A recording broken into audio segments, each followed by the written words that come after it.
Okay, we're going to try this. So this is the inclined plane problem.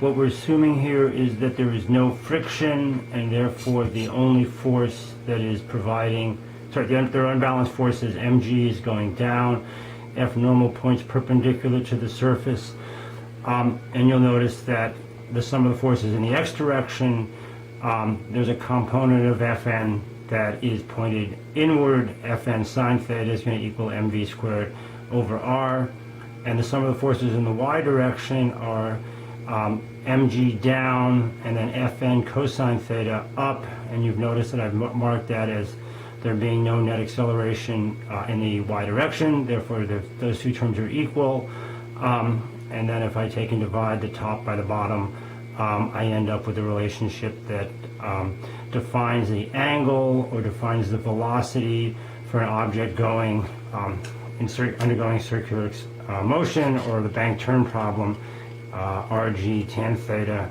is equal to v squared. Suppose I want to travel at a larger velocity.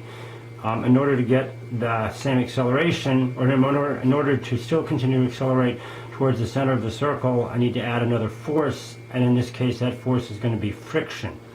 So what I've done is I've now included the force of friction here, and in this case we have a larger velocity, and I'm trying to show here that without friction we have this short normal force, but with friction I've added this force here, and it's going to have a component that is both inward, or in the x direction, force of friction in the x direction, and then there's a force of friction in the y direction.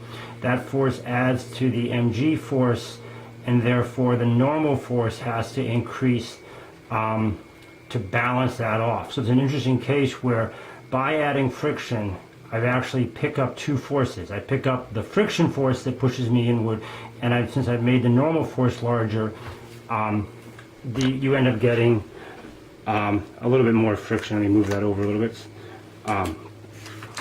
So that's an interesting, so now we've got a situation where we can have a greater acceleration.